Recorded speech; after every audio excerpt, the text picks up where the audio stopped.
नमस्कार दोस्तों, आज हम लॉन्जाइनस और उनके उदात्त सिद्धांत के बारे में विस्तार से चर्चा करने जा रहे हैं। साथ ही लॉन्जाइनस का प्रमुख ग्रंथ पेरिप्सूस के बारे में भी महत्वपूर्ण बातें जानेंगे। लॉन्जाइनस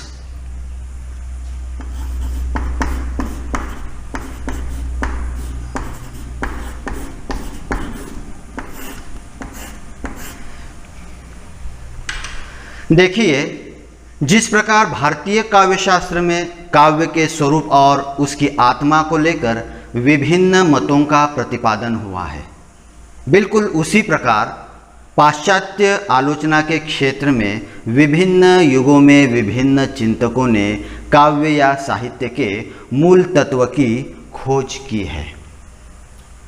हम देखते हैं कि प्लेटो ने अनुकरण को साहित्य का मूल तत्व माना। इसका पल्लवन अरस्तु ने अपनी दृष्टि से किया और विरेचन को साहित्य का उद्देश्य स्वीकार किया है। इसी प्रकार लॉन्जाइनस का उदात्त सिद्धांत है। इस सिद्धांत के द्वारा उन्होंने यह स्पष्ट किया है कि कोई भी कलाकृति या काव्यकृति बिना उदात्त तत्व के श्रेष्ठ नहीं हो सकती है। श्रेष्ठ वही है जिसमें रचयिता का गहन चिंतन और अनुभूतियाँ रहती हैं। रचनाकार या यह अनुभूति तत्व रचनाकार का यह अनुभूति तत्व अपनी महानता, उदात्तता, भव्यता या गरिमा के कारण रचना को महान बनाता है। रचना या कृति शिल्प के द्वारा अभिव्यक्त होती है, किंतु उदात्त रचना का लेखक अपनी रचना में शिल्प के सौंदर्य की अधिक चिंता न करके उसमें निहित अनुभूति को ही सबल बनाने का प्रयत्न करता है। देखिए, जिस तरह प्लेटो ने अनुकरण को साहित्य का मूल तत्व माना है, अरस्तु ने विरेचन को साहित्य का मूल उद्देश्य माना है, बिल्कुल उसी तरह साहित्य में लॉन्जाइनस ने उदात्त तत्व को स्थापित करते हुए उसे बेहद महत्वपूर्ण माना है। लॉन्जाइनस उस काव्यकृति या कलाकृति को श्रेष्ठ मानते हैं जिसमें उदात्त हो, जिस रचना में गहन चिंतन हो, गहन अनुभूतियाँ हों। तो लॉन्जाइनस काव्यकृति और कलाकृति को काव्यकृति या कलाकृति महत्वपूर्ण मानते हैं। उनके अनुसार महानता, उदात्तता, भव्यता और गरिमा के कारण रचना महान बनती है। देखिए, किसके कारण? महानता, उदात्तता, महानता, उदात्तता और गरिमा के कारण, आदि के कारण रचना महान बनती है।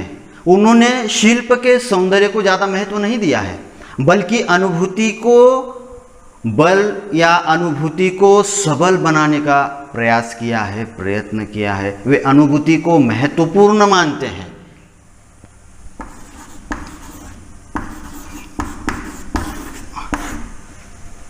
देखिए, अनुभूति को महत्वपूर्ण मानते हैं। उन्होंने शिल्प के सौंदर्य को ज़्यादा महत्व नहीं दिया है, वे अनुभूति को यहाँ पर महत्वपूर्ण मानते हुए हमें दिखाई देते हैं। यूनान के साहित्य समीक्षकों में लॉन्जाइनस का महत्वपूर्ण स्थान है। इनका ग्रंथ पेरिप्सूस पाश्चात्य साहित्य शास्त्र का प्रमुख ग्रंथ है। उनकी यह अपनी रचना अवधि से 1500 वर्ष बाद सर्वप्रथम सन 1652 ईस्वी में प्रकाशित हुई थी। इस निबंध का अंग्रेजी में अनुवाद जॉन हॉल ने of the height of eloquence के नाम से किया था।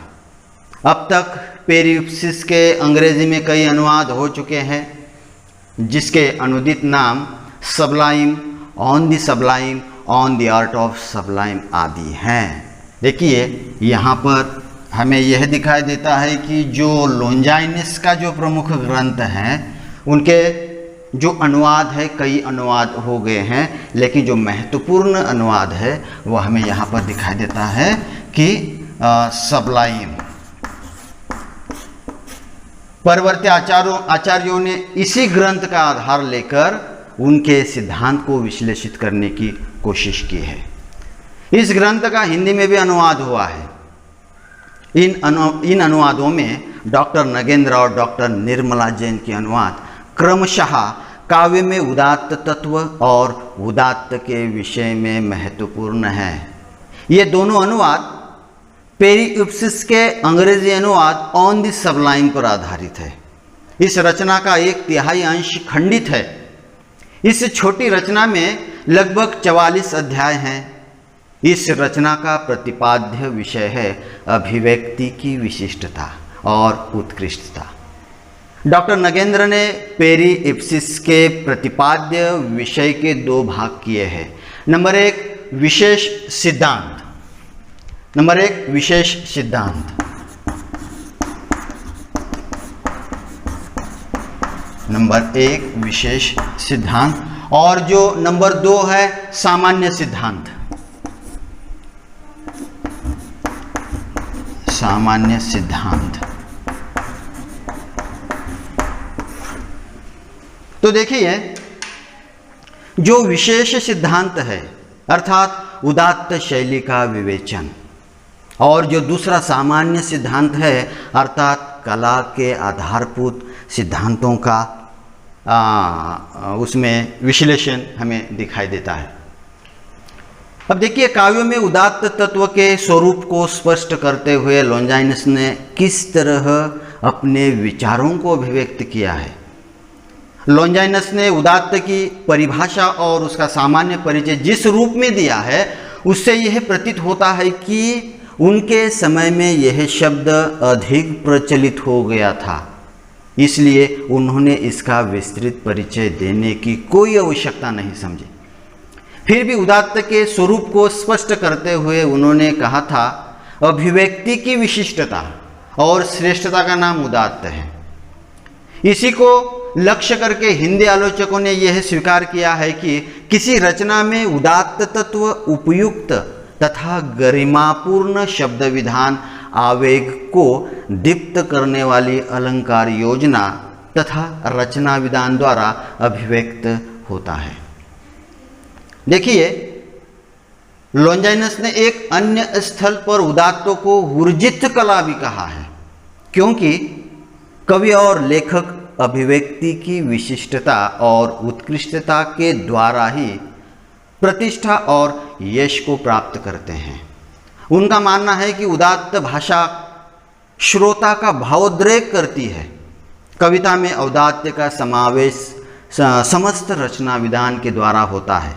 वे रचना के सिद्धांत कौशल, उचित अनुक्रम और वस्तु विन्यास को समस्त रचना विधान मानते हैं। देखिए, यहाँ पर यह स्पष्ट होता है कि लॉन्जाइनस की परिभाषा से हमें यह पता चलता है उन्होंने उदात्त का विस्तृत परिचय नहीं दिया है या उन्होंने उसकी आवश्यकता नहीं समझी। उन्होंने इस बात को कहा है कि अभिव्यक्ति की विशिष्टता और श्रेष्ठता का नाम उदात्त है। वे उदात्त को अर्जित कला भी मानते हैं और उनका कहना है कि उदात्त भाषा भावोद्रेक करती है तथा रचना विधान के द्वारा ही कविता में औदात्य का समावेश होता है, इसलिए वे निर्माण कौशल, अनुक्रम और वस्तु विन्यास को महत्वपूर्ण मानते हैं। उसके बाद हम देखते हैं कि यूनानी काव्य समीक्षा में उदात्त लॉन्जाइनस से पूर्व ही विवेचित हो चुका था। इसका मतलब हमें यह दिखाई देता है कि लॉन्जाइनस से पूर्व यह सिद्धांत विवेचित हो चुका था, किंतु तब उसे शिक्षा द्वारा अर्जित न मानकर उसकी प्रकृति को नैसर्गिक माना जाता था। लॉन्जाइनस से पूर्व मान्यता थी कि प्रकृति ही ऐसी कला है जो उसे अपने परिधि में समेट सकती है। इतना ही नहीं, प्रकृति की रचनाएं कला के नियमों में बांधकर पूर्णता निम्नतर हो जाती है, किंतु लॉन्जाइनस का मत था कि प्रकृति की कार्यविधि वस्तुतः आवेग और औदार्य के विषय में उन्मुक्त और स्वतंत्र होते हुए भी मनमानी और पूर्णतः व्यवस्था विहीन नहीं है। वे मानते थे कि भले ही प्रकृति सर्वथा मौलिक और प्राणभूत तत्व है, फिर भी व्यवस्था द्वारा उसका उपयोग किया जा सकता है। लॉन्जाइनस कविता के उदात्त अभिव्यक्ति के लिए ज्ञान के निर्देशों का पालन अवश्य मानते हैं, क्योंकि उनका मानना है कि ज्ञान के निर्देशों का सम्यक पालन न करने से कविता में उदात्त अव्यवस्थित रूप से व्यक्त होगा, जिससे निपट वेग और ज्ञानहीन उद्धता ही व्यक्त होगी। इस प्रकार स्पष्ट होता है कि लॉन्जाइनस उदात्त को सहज प्रतिभा मानते हैं, किंतु उसे ज्ञान के निर्देशों के द्वारा भी नियंत्रित मानते हैं। उनका मत है कि सौभाग्य और सद्बुद्धि एक दूसरे के पूरक हैं। वे सौभाग्य को प्रकृति और सद्बुद्धि को कला मानता है। अतः जिस प्रकार सद्बुद्धि के अभाव में सौभाग्य नष्ट हो जाता है, उसी प्रकार ज्ञान के निर्देशों का समुचित पालन न होने पर उदात्त खंडित हो जाता है। वस्तुतः लॉन्जाइनस ने उदात्त के स्वरूप निर्धारण में परंपरा से हटकर मध्य मार्ग का आश्रय लिया है, जिसके आधार पर उदात्त प्रतिभा के साथ साथ श्रम साध्य भी है। लॉन्जाइनस ने उदात्त के कतिपय बाधक तत्वों का निर्देश किया है। वे बाधक तत्व शब्दाडंबर, वालिष्ठता और भावाडंबर आदि हैं। अब देखिए, यहाँ पर हमें यह दिखाई देता है कि लॉन्जाइनस के लिए उदात्त की अभिव्यक्ति महत्वपूर्ण है। देखिए, वे उदात्त अभिव्यक्ति को बहुत ही महत्वपूर्ण मानते हैं। उन्होंने काव्य में सबसे महत्वपूर्ण स्थान दिया है। अभिव्यक्ति उदात्त।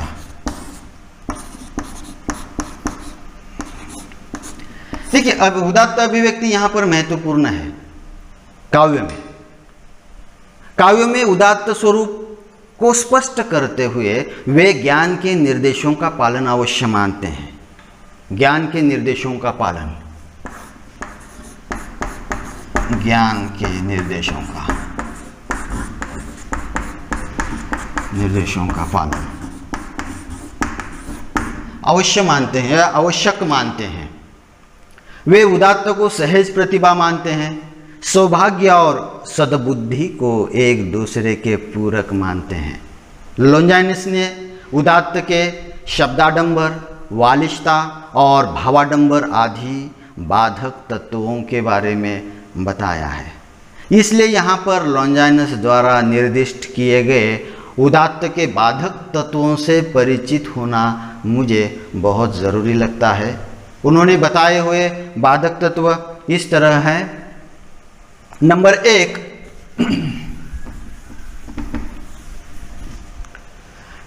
है शब्दाडंबर।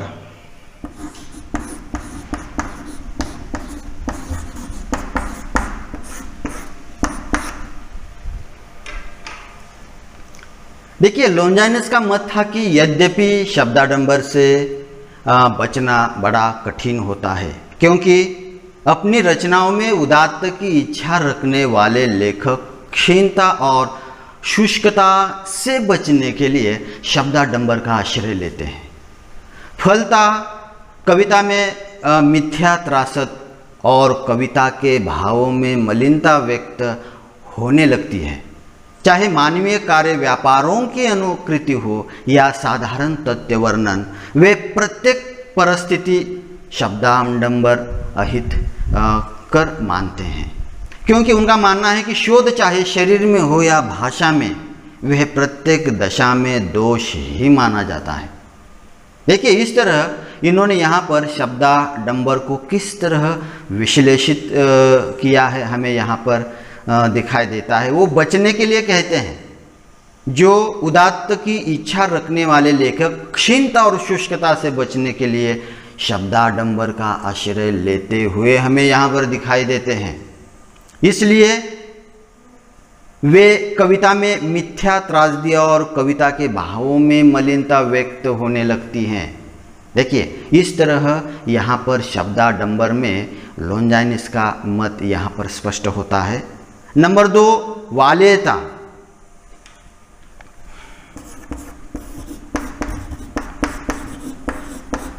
वाल्यता, अब देखिए सामान्यतः वाल्यता को वचकानापन भी कहा जाता है। वे वाल्यता को उदात्त का निष्कृष्ट दोष मानते हैं। उनका मानना है कि तुच्छ पांडित्य दर्शन और निष्प्राण वाचालता वाल्यता दोष है। जब रचनाकार अपनी रचना को असामान्य और कृत्रिमतापूर्ण आकर्षक विस्तार देता है, वहाँ वाल्यता दोष निर्माण हो जाता है। अब देखिए यहाँ पर भी उन्होंने जो निष्कृष्ट दोष को ही वाल्यता मानी है, और यहाँ पर लोंजाइनिस ने बताया है कि जो असामान्य और कृत्रिमता पूर्वक आकर्षक विस्तार देता है लेखक रचनाकार उस काव्य को, उस रचना को, तब यहाँ पर हमें इस तरह का दोष उत्पन्न होते हुए दिखाई देता है। और नंबर 3 है भावाडंबर।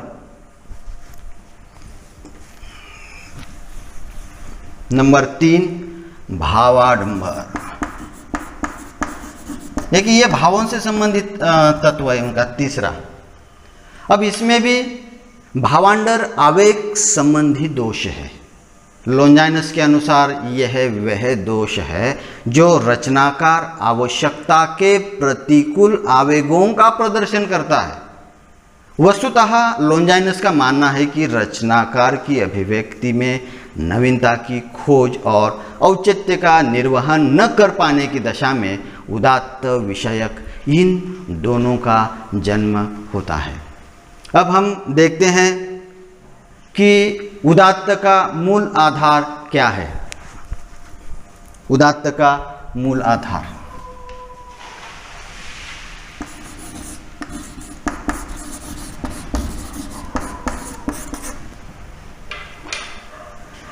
देखिए, जब हम उदात्त का अध्ययन करते हैं तो सबसे पहले हमारे जहन में प्रश्न निर्माण होता है कि उदात्त का मूल आधार क्या है।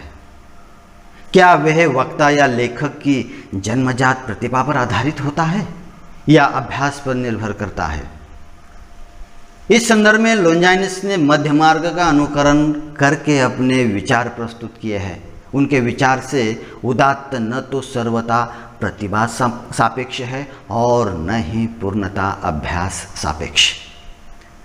वस्तुतः उदात्त का आधार व्यक्ति का कोई एक पक्ष, एक गुण या एक प्रवृत्ति नहीं है, किंतु उसके पीछे संपूर्ण व्यक्तित्व की या उसके पीछे संपूर्ण व्यक्तित्व की झलक होती है।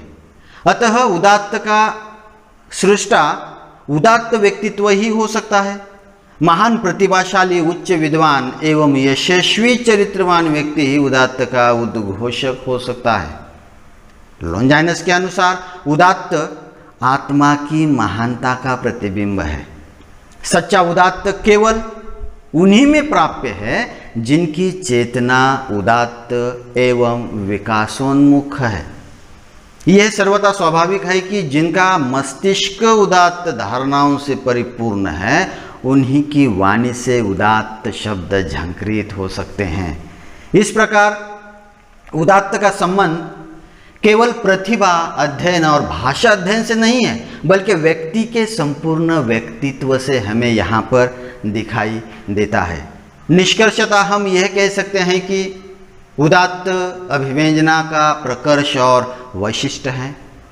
नंबर 2, हम ये कह सकते हैं कि उदात्त का कार्य अनुनयन नहीं बल्कि सम्मोहन है।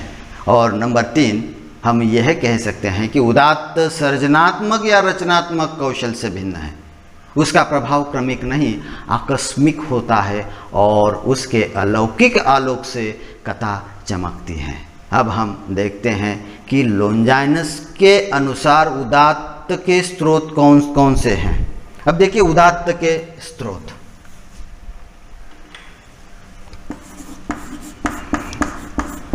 उदात्त के स्रोत कौन से हैं?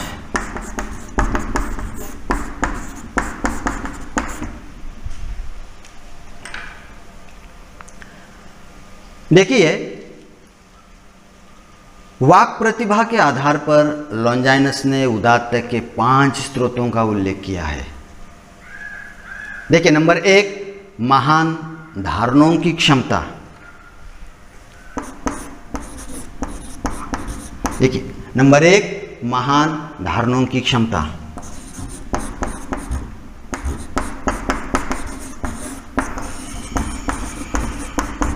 नंबर दो हमें यहाँ पर यह दिखाई देता है कि उद्दाम और प्रेरणा प्रसूत आवेग। उद्दाम, प्रेरणा प्रसूत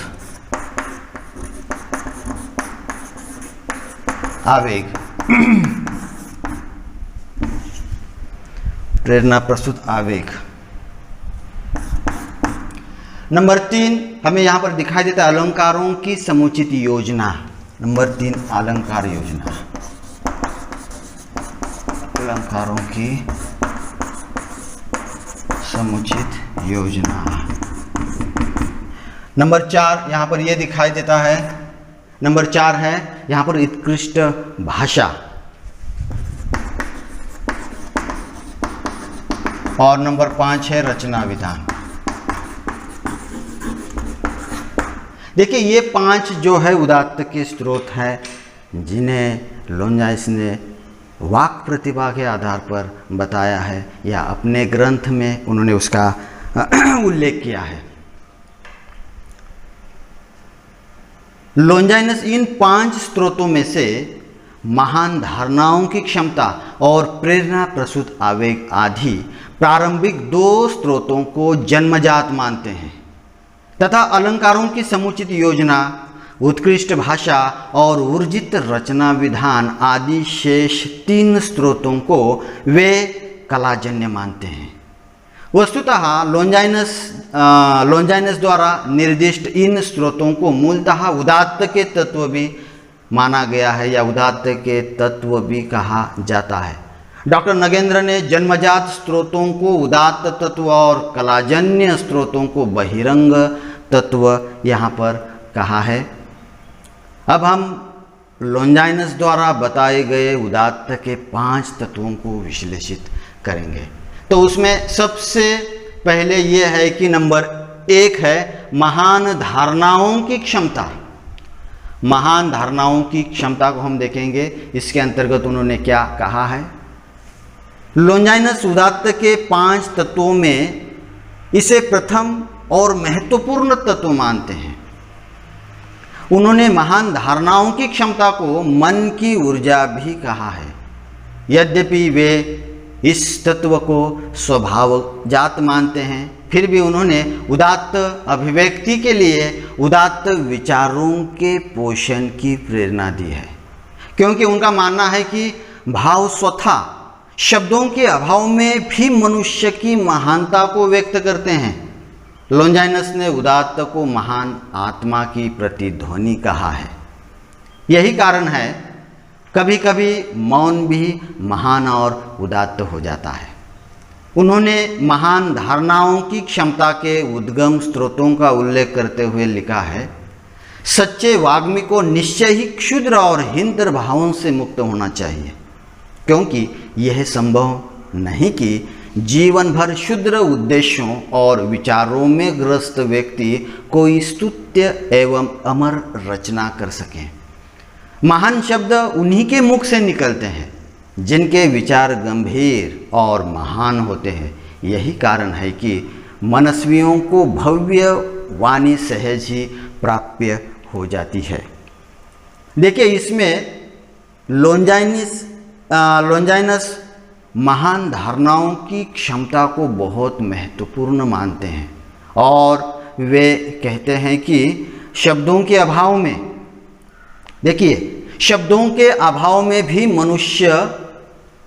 मनुष्य की महानता काव्य से स्पष्ट होती है, व्यक्त होती है, अभिव्यक्त होती है। इसलिए वे उदात्त को महान आत्मा की प्रतिध्वनि भी यहाँ पर उन्होंने कहा है।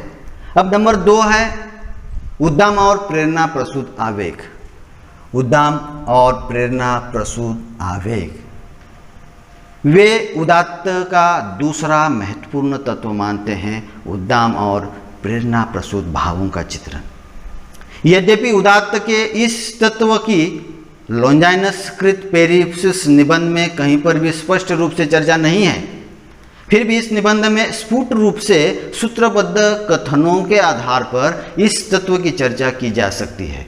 वस्तुतः आवेग की नाना कोटियां हो सकती है, किंतु वे केवल उद्दाम और प्रेरणा प्रसूत आवेगों को उदात्त का उद्गम मानते हैं, क्योंकि आवेग की सभी कोटियां उदात्त नहीं हो सकती। आवेग की सभी कोटियां उदात्त नहीं हो सकती, लॉन्जाइनस कहते हैं।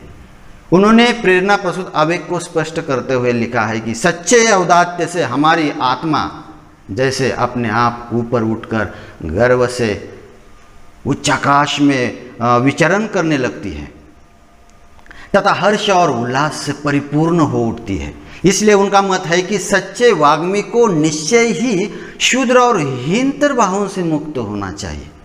यही कारण है कि वे महान कार्य व्यापारों, संघर्ष से परिपूर्ण और अंतः प्रेरणा के भव्यतम क्षणों में होमरकृत इलियड को सर्वश्रेष्ठ महाकाव्य मानते हैं। लॉन्जाइनस ने आवेग से संबंधित शिल्प औदात्य में योग देने वाले 4 गुणों का उल्लेख किया है। नंबर 1 है विषय चयन और संगठन, नंबर 2 विस्तारना, नंबर 3 अनुकरण और नंबर 4 बिंब। इन 4 बिंदुओं के आधार पर उन्होंने औदात्य में योग देने वाले गुणों पर भी यहाँ पर चर्चा की है। उनका मानना है कि आवेग से संबंधित शैली के औदात्य में योग देने वाला महत्वपूर्ण गुण है तत्वों का व्यवस्थित रीति से चयन और उनकी संगठित कर समय रूप देने की क्षमता। उनका मानना है कि पहली प्रक्रिया में श्रोता विचारों के निर्वाचन के प्रति आकृष्ट होता है और दूसरी में उसके संगठन से। यह विक्षिप्त आवेग के सहवर्ती प्रभावी भावों के चयन और एक संपूर्ण इकाई में निबंधन के कारण ही सैफों की अभिव्यक्ति का प्रशंसक है। आवेग से संबंधित शैली के औदात्य में योग देने वाला दूसरा महत्वपूर्ण गुण विस्तारना है।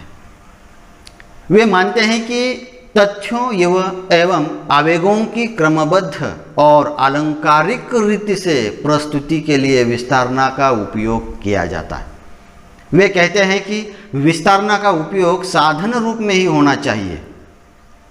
पूर्ववर्ती महाकवियों और लेखकों का अनुकरण और स्पर्धा को भी वह आवेग से संबंधित औदात्य की सिद्धि का मार्ग मानते हैं, क्योंकि उनका मानना है कि यह एक ऐसा उद्देश्य है जिनके लिए हमें निरंतर प्रयत्नशील होना चाहिए, क्योंकि बहुत से व्यक्ति दूसरे की आत्मा से इतने प्रभावित हो जाते हैं मानो उन्हें स्वयं प्रेरणा मिली हो।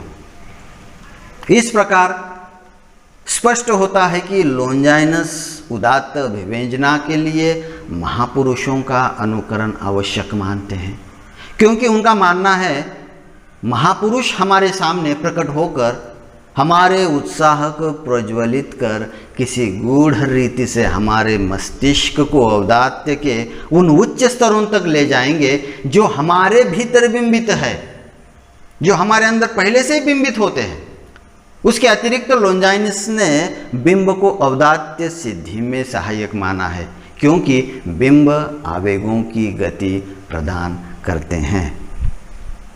अब यहाँ पर देखिए नंबर 3 हमें यहाँ पर दिखाई देता है, जो अलंकारों की समुचित योजना यहाँ पर दिखाई देती है। उदात्त अभिव्यक्ति और उत्कृष्टता के लिए लॉन्जाइनस ने अलंकारों को प्रमुख तत्व माना है। उनका मानना है कि यदि अलंकारों का उचित रीति से उपयोग किया जाए तो उनसे औदात्य की सिद्धि में सहायता मिलती है। वे कहते हैं कि अलंकार जहाँ औदात्य के उत्कर्ष में सहायक होते हैं, वहीं वे स्वयं भी उससे बल प्राप्त करते हैं।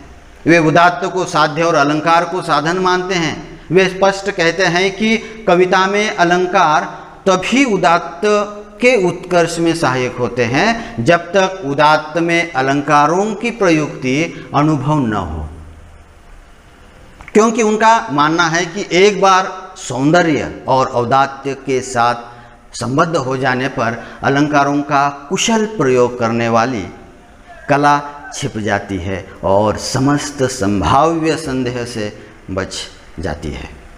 देखिए, इतना ही नहीं, लोंजाइनस का मत है कि जिस प्रकार सूर्य के प्रखर आलोक में सभी मंद दीपक बुझ जाते हैं, उसी प्रकार उदात्त के सर्वव्यापी ऐश्वर्य में रिक्त होकर सभी अलंकारिक चमत्कार दृष्टि से ओझल हो जाते हैं। संभवतः यही कारण रहा होगा कि उन्होंने इन्हीं अलंकारों की चर्चा की है जो उदात्त की अभिव्यक्ति और उत्कृष्टता के उत्कर्ष में सहायक होते हैं। नंबर 4 यहाँ पर दिखाई देता है उत्कृष्ट भाषा। नंबर 4 है उत्कृष्ट भाषा। लोंजाइनस के अनुसार उत्कृष्ट भाषा भी औदात्य का महत्वपूर्ण तत्व है, उदात्त का महत्वपूर्ण तत्व है। वे किसी भी विवेचन में विचार और पदविन्यास को एक दूसरे का पूरक मानते हैं, क्योंकि उनका मानना है कि पदविन्यास और विचार परस्पर आश्रित रहकर ही विकसित होते हैं। जिस प्रकार विचार भाषा के बिना व्यक्त नहीं किया जा सकता, उसी प्रकार विचारहीन भाषा भी प्रभावहीन हो जाती है। उपयुक्त एवं प्रभावशाली शब्दावली की श्रोता को आश्चर्यजनक रूप से आकर्षण एवं भवीभूत करती है, क्योंकि इस प्रकार की भाषा ही रचना में भव्यता, सौंदर्य, गरिमा, ओज और शक्ति आदि गुणों का समावेश होता है या करती है। लोंजाइनस कहते हैं कि सुंदर शब्द वास्तव में विचार को विशेष प्रकार का आलोक प्रदान करते हैं। वे शब्द और वस्तु के पूर्ण सामंजस्य को ही पूर्ण अभिव्यंजना मानते हैं। इसके अतिरिक्त लोंजाइनस ने उदात्त की सिद्धि के लिए 3 से अधिक रूपकों का एक साथ प्रयोग न करने का निर्देश दिया है। इतना ही नहीं, बल्कि उनका मानना यह है कि रूपकों के प्रयोग का उचित अवसर तब होता है जब आवेग उन्मत्त प्रवाह की भांति उमड़ता चला आता है, क्योंकि आवेग के प्रवाह में श्रोता जब काव्य पाठ करता है या श्रोता जब किसी रचना का रसास्वादन करता है, तब आवेग के प्रवाह में श्रोता भी बहने लगता है और उसे प्रयुक्त रूपकों की आलोचना का अवसर नहीं मिल पाता है। लोंजाइनस साधारण वर्णन में भी रूपकों को आवश्यक मानते हैं, क्योंकि वे अलंकारमयी भाषा में स्वाभाविक शक्ति मानते हैं। इतना अवश्य है कि वे अलंकारों की भांति लाक्षणिक प्रयोगों को एक सीमा तक ही ग्राह्य मानते हैं, क्योंकि अतिरंजनपूर्ण रूपकों की भरमार से कविता भावावेश की अंध प्रवृत्तियों की शिकार हो सकती है या हो जाती है। और नंबर 5 जो उन्होंने कहा है कि उदात्त का अंतिम तत्व है गरिमामय रचना विधान। लोंजाइनस किसी निश्चित क्रम से शब्दों की योजना को गरिमामय रचना विधान मानते हैं। इसके लिए वे सामंजस्य को अनिवार्य बताते हैं। समंजित शब्द योजना न केवल प्रत्यय और आनंद की ही वृद्धि करती है, बल्कि वह भावावेश का भी उद्भूत साधन है। वे कहते हैं कि जिस प्रकार बांसुरी की तान और सारंगी का स्वर परस्पर समवाय द्वारा श्रोताओं के ऊपर जादू सा कर देता है, उसी प्रकार भाषा का सामंजस्य मनुष्य की आत्मा को भी प्रभावित करता है। उसी प्रकार सामंजस्य द्वारा रचना की अभिव्यक्ति में विशिष्टता और उत्कृष्टता का समावेश होता है।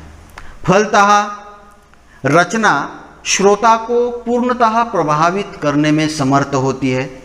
लोंजाइनस किसी भी उक्ति में अव्यवस्थित या व्यवस्थित औदात्य को मानव शरीर की रचना की भांति उसके विभिन्न अंगों के सर्वेक्षण में मानती है।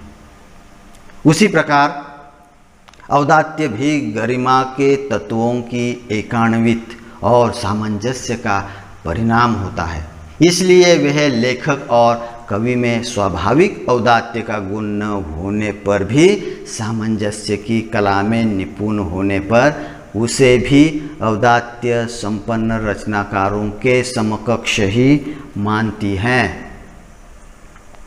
कवि कर्म के रूप में आनंद की प्रतिष्ठा लॉन्जाइनस की एक ऐसी देन है जो एक ओर उन्हें होरेस जैसे अलंकार शास्त्री से और दूसरी ओर अरस्तु जैसे काव्य शास्त्री से भिन्न करती है।